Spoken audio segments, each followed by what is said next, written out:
Alors, regardons l'exercice 17. Donc, c'est un petit problème un peu plus concret, hein. Donc, une entreprise fabrique chaque jour des pièces métalliques pour l'industrie automobile. La production quotidienne varie entre 0 et 25 pièces, ok. Le montant des charges correspond à la fabrication de X pièces exprimé en euros et modélisé par la fonction C définie par ce qu'on voit ci-dessous. Donc x cube moins 30x carré plus 400x plus 100. On suppose que l'entreprise, à chaque fois, elle vend tout ce qu'elle produit, et chaque pièce est vendue au prix de 247 € l'unité. Hein, première question, quelle est la recette si on vend X pièces? Alors je vais noter R de X pour la recette en fonction de X. 247 € par pièce, donc s'il y a X pièces, 247 fois X. Prenez un exemple, une pièce, donc 247 € on gagne. Si on vend deux pièces, 247 fois 2, 3 pièces, 247 fois 3, X pièces, 247 fois X. Petit 2. Donc on note B la fonction bénéfice et on essaye de trouver son expression. Donc on nous rappelle que le bénéfice c'est la recette moins le coût. Donc R de X moins C de X. Et on calcule cette chose-là. Donc R de X c'est 247X moins C de X, attention on va enlever une grosse expression, c'est celle qui est tout en haut, moins X3, moins X cube, enfin X cube, moins 30X carré, plus 400X, plus 100. On développe tout ça, donc 247X moins X cube, plus 30X carré, on change tous les signes, moins de parenthèses, moins 400X, moins 100. On simplifie ce qu'il y a à simplifier, on met les puissances croissantes par puissance décroissance. On met les puissances les plus élevées en premier, x cube, ensuite les x carré, donc plus 30x carré, 247x moins 400x, on calcule, ça nous va donner moins 153x, et il y a le moins 100 à la fin. Donc voilà, on a trouvé notre fonction bénéfice. Maintenant, pour la question B, il faut l'étudier, donc calculer B', donc moins 3x carré, plus 30x carré, donc quand on dérive plus 30 fois 2x, 30 fois 2, 60, donc 60x, moins 153 fois 1, donc moins 153.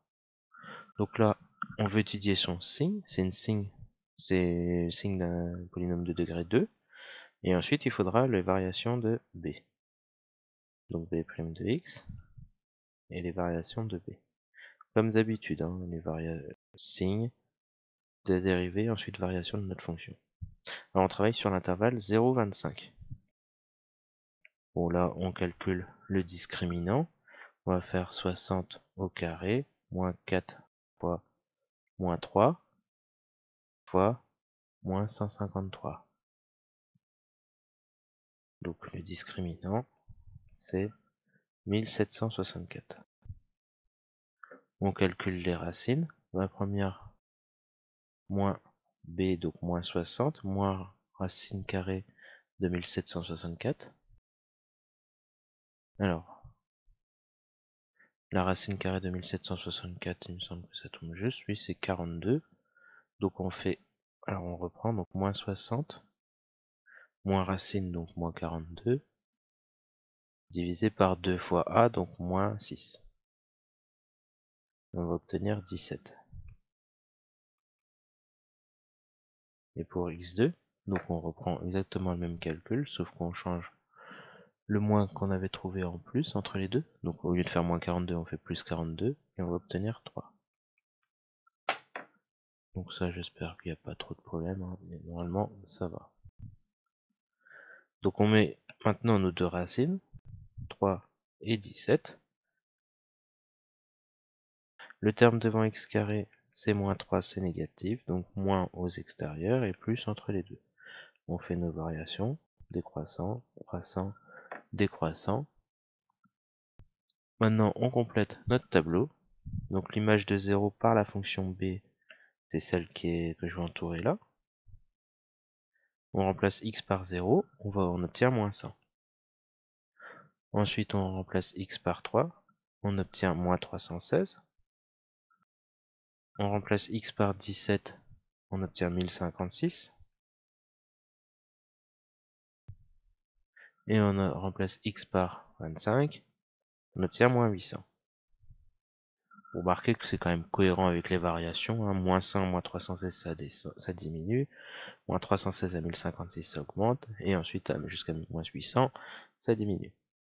Et enfin, la question C, on demande combien l'entreprise doit-elle produire de pièces quotidiennement pour réaliser un bénéfice maximal. Donc on regarde quand est-ce que le bénéfice est au max. C'est là, pour le bénéfice maximal, il faut produire et vendre, hein, 17 pièces pour avoir un bénéfice maximal. Voilà. Je n'écris pas toute la phrase, mais vous avez compris l'idée. Voilà, c'est tout simple, c'est un petit exercice d'application qui n'est pas difficile et qu'il faut bien maîtriser.